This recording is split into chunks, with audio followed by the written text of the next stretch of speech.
Hello friends, સ્વાગત છે તમારું મારી ચેનલ ધમુસ કિચન એન્ડ બ્લોગમાં. દાળ પૂરી કચોરી તો આપણે હંમેશા બજારેથી ખરીદીને ખાઈએ છીએ, પણ એવું નથી કે એવું સરસ મજાનું ચટાકેદાર ટેસ્ટી ચટપટું તો માત્ર બજારે જ મળે.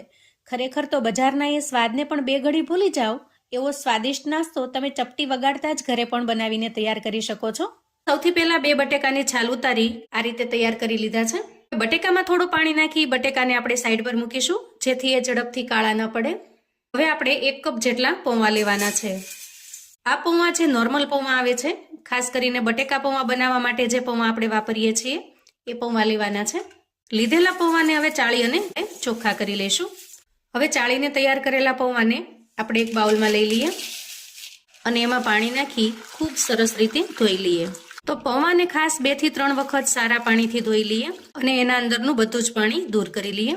હવે પૌવા સરસ રીતે ધોઈ તો લીધા છે, પણ પૌવા આ રીતે મેશ કરવાથી મેશ થતા નથી, કેમ કે હજી એનો જે દાણો છે એ થોડો કઠણ છે. તો આ સમયે આપણે પૌવાની અંદર આ રીતે 2 થી 3 ચમચી જેટલું પાણી ઉમેરી દઈએ. બહુ ખાસ વધારે પાણી ઉમેરવાની જરૂર નહીં પડે, માત્ર 2 થી 3 ચમચી જેટલું પાણી ઇનફ થઈ રહેશે. અને ત્યાર પછી ઢાંકણ ઢાંકી થોડી વાર માટે રેસ્ટ થવા દઈએ, જેથી પૌવાની અંદર પાણી ખૂબ સરસ રીતે સોક થઈ જશે અને પૌવા સોફ્ટ થશે. ત્યાર પછી આપણે આ રીતે આદુ ખમણવાની જે ખમણી આવે છે, ઝીણી ખમણી, એ લઈશું અને છાલ ઉતારીને તૈયાર રાખેલા બટેકાને ખમણી લેશું. ખમણવા માટે આપણે અહીંયા ઝીણી ખમણીનો જ ઉપયોગ કરવાનો છે, જેથી બટેકાના લચ્છા એકદમ સરસ બારીક બને. આ રીતે આપણે બંને બટેકાને સરસ રીતે ખમણી લીધા છે.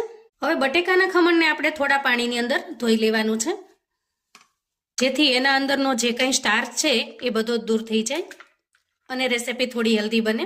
અહીંયા તમે બટેકાની જગ્યાએ કોઈ પણ બીજા વેજીટેબલ્સનો પણ ઉપયોગ કરી શકો છો. હવે પાણીમાંથી બટેકાના લચ્છાને લઈ આ રીતે હથેળીમાં થોડું પ્રેસ કરી દેવાનું, જેથી એના અંદરનું બધું જ પાણી નીકળી જાય. ત્યાર પછી આપણે એને એક પ્લેટમાં લઈ લઈએ.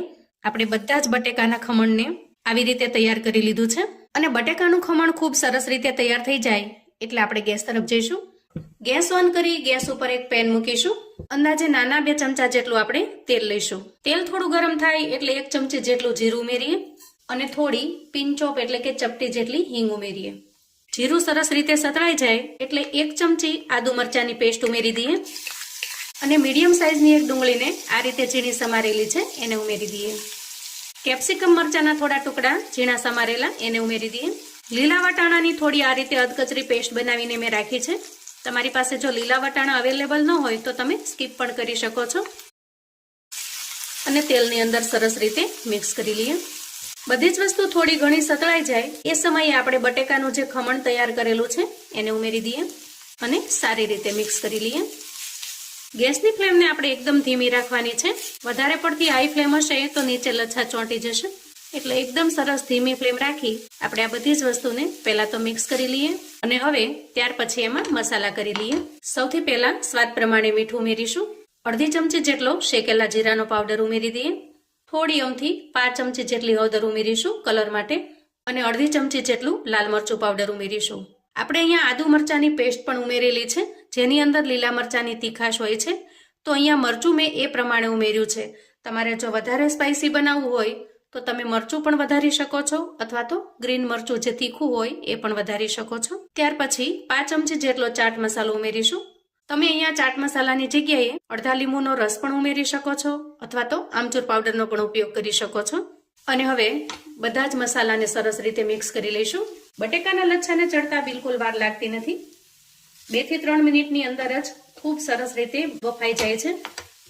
આ મિશ્રણ તમે બટાકાની જગ્યાએ કોબી, કેપ્સિકમ, ફ્લાવર, બીજા કોઈ પણ વેજીટેબલ્સમાંથી બનાવી શકો છો. ખૂબ જ હેલ્ધી નાસ્તો બનીને તૈયાર થશે.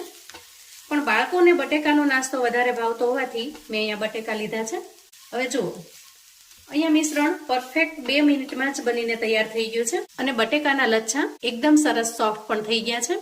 આ સ્ટેજે આપણે થોડી કોથમીર ઉમેરી દઈએ અને સરસ રીતે મિક્સ કરી લઈએ. તૈયાર થયેલું બટાકાનું મિશ્રણ આપણે એક મોટા બાઉલમાં કાઢી લઈશું, જેથી ઝડપથી ઠંડુ થઈ જાય. હવે આપણે પૌવાને ચેક કરી લઈએ.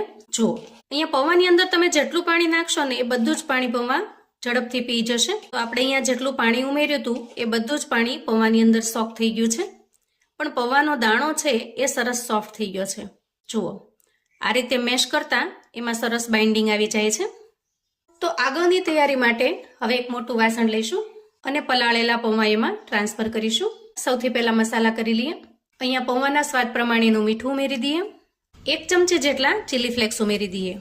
ચીલી ફ્લેક્સ ઉમેરવાથી નાસ્તાનો ટેસ્ટ પણ ખૂબ સરસ આવે છે અને લુક પણ ખૂબ મસ્ત બને છે. ત્યાર પછી ઉમેરીશું થોડી કોથમીર, એકદમ ઝીણી સમારેલી, અને બધી જ વસ્તુને હવે હાથની મદદથી મિક્સ કરી લઈશું. પૌવાની અંદર મીઠું નાખતા જ એની અંદર જે પાણી સોક થઈ ગયું છે ને એ ધીરે ધીરે રિલીઝ થવા લાગશે. છતાં પણ જો જરૂર જણાય તો આપણે 2 ચમચી જેટલું પાણી ઉમેરી દેવાનું. આસાનીથી તમે એને બાઇન્ડ કરી શકશો. તો ખાસ કરીને પૌવાની જે ક્વોલિટી છે એના પર ડિપેન્ડ કરે છે કે આપણે કેટલું પાણી ઉમેરવું પડશે અથવા તો પાણી ઉમેરવું પડશે કે નહીં. તો જુઓ, જરૂરિયાત મુજબનું પાણી ઉમેરી આપણે આ રીતે એકદમ સરસ ડો બાંધી લેવાનો છે. આ રીતે થોડો સોફ્ટ અને થોડો કઠણ રહે એ રીતનો બાંધીને તૈયાર કરવાનો છે. હવે એકદમ પરફેક્ટ લોટ બાંધ્યા પછી આપણે થોડી વાર માટે એને રેસ્ટ થવા દઈશું. અંદાજે 7 થી 8 મિનિટ પછી ડોને ચેક કરી લઈએ. એકદમ પરફેક્ટ બાઇન્ડિંગ આવી ગયું છે અને તૈયાર કરેલા ડોમાંથી એક સરખી સાઈઝના લુવા કરી લઈએ. જુઓ, આ રીતે એક સરખી સાઈઝના લુવા કરવાથી નાસ્તો એક સરખા માપનો બને છે, જેથી દેખાવમાં પણ ખૂબ સરસ લાગે.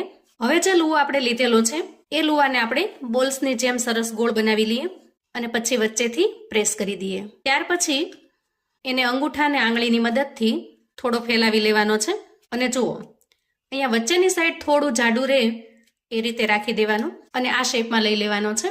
જે આપણે કચોરી બનાવવા માટેનો શેપ બનાવતા હોઈએ એવો શેપ બનાવી લેવાનો. ત્યાર પછી ચમચીની મદદથી થોડું મિશ્રણ આપણે એમાં એડ કરીશું, ઉમેરીશું. તમે આ રીતે ઘૂઘરા જેવો શેપ પણ આપી શકો છો, જે તીખા ઘૂઘરા આવે છે એવો. પણ હું અહીંયા આજે કટલેસના શેપમાં બનાવી રહી છું. આ રીતે નાસ્તો બનીને તૈયાર થશે. તો આ રીતે આપણે બધા નાસ્તાને તૈયાર કરી લીધો છે. નાસ્તાને તમે ડીપ ફ્રાય પણ કરી શકો છો અથવા તો સ્ટીમ કરીને પણ ઉપયોગમાં લઈ શકો છો. જો તમે ડાયટિંગ પર છો અને ઓઇલ ફ્રી ખાવાનું પસંદ કરો છો તો આ નાસ્તાને તમારે સ્ટીમ કરી લેવાનો છે. આજે આપણે આ નાસ્તાને શેલો ફ્રાય કરીને તૈયાર કરીશું.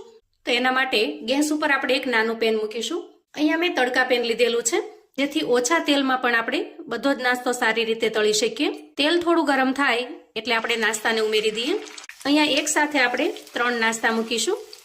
શરૂઆતમાં તેલને ખૂબ સરસ રીતે ગરમ થઈ જવા દેવાનું. પછી ગેસની ફ્લેમને આપણે થોડી ધીમી કરીશું અને નીચેની સાઈડ સરસ રીતે શેકાઈ જાય પછી આપણે સાઈડ ચેન્જ કરી લઈશું. તો બંને સાઈડ એકદમ સરસ રીતે અલટાવી પલટાવી અને ખૂબ સરસ ક્રિસ્પી અને ગોલ્ડન બ્રાઉન કલર થાય ત્યાં સુધી સરસ રીતે શેલો ફ્રાય કરી લઈએ. તો અહીંયા બંને સાઈડ એકદમ સરસ ક્રિસ્પી થઈ જાય એટલે આપણે પ્લેટમાં કાઢી લઈશું અને બીજી બેચને પણ સારી રીતે તળી લઈએ. તો જુઓ, એકદમ ક્રિસ્પી અને મજેદાર એવો આપણો ટેસ્ટી નાસ્તો બનીને તૈયાર છે. આ નાસ્તો ઉપરથી એકદમ સરસ ક્રિસ્પી બને છે.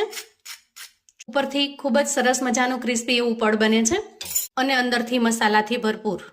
જુઓ, સમોસા, કચોરી, ગોટાને પણ ભૂલી જાઓ એવો સરસ મજાનો ટેસ્ટી નાસ્તો બનીને તૈયાર થાય છે. મિત્રો, આજની મારી મહેનત જો તમને થોડી ઘણી પસંદ આવી હોય તો વિડીયોને એક લાઇક ચોક્કસથી આપજો. તમારા ફેમિલી, ફ્રેન્ડ્સ અને મિત્રોમાં પણ શેર કરજો અને ચેનલ પર જો તમે નવા છો તો પ્લીઝ ચેનલને સબસ્ક્રાઈબ કરજો.